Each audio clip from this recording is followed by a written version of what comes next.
ఈ video just entertainment కోసం.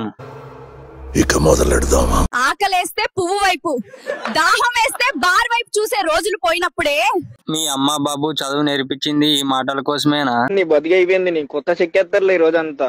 ఇప్పుడు జనరేషన్ కొంతమంది అబ్బాయిలకి పెళ్ళొద్దంట, కానీ పెళ్లి తర్వాత చేసేవన్నీ కావాలంట. మీలాంటి అమ్మాయి దొరకదు కదా అందరికి, మరి అందుకోసమే. ఒక మహానుభావుడు ఏమన్నాడో తెలుసా? చంద్రమండలం పైన ఏముందో తెలుసుకోవచ్చు కానీ ఆడదాని మనసులో ఏం దాగుందో తెలుసుకోవడం కష్టమట. మనసులో మాట పువ్వులో తీట అమ్మాయిలు చెప్పరు. అమ్మాయిలు మీ భర్త కంచం సగం కడుపు నింపితే మంచం పూర్తిగా కడుపు నింపుతుంది. చాలా రోజుల తర్వాత ఒక మంచి మాట విన్నాను.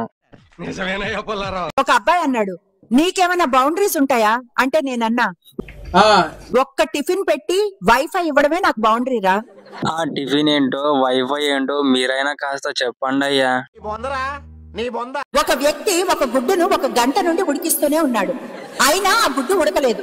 వేడి ఉంటే కదా ఎంతసేపు ఉడికించినా ఏం లాభం.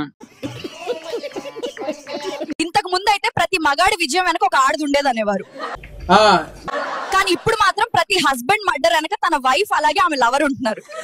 ముందు నీ సామాన్లు జారిపోతున్నాయి పట్టుకో. ఒక రోజు నేను స్విమ్మింగ్ పూల్ లో ఉన్నా, పైనుండి బాల్ పడింది. బాల్ కోసం వచ్చినోడు స్విమ్మింగ్ పూల్ లోకి దిగి, హే నాకు 2 బాల్స్ దొరికాయని అరిచాడు. నువ్వు వాడి బ్యాట్ పట్టుకొని ఏ నాకు బ్యాట్ దొరికిందని అరిచావా?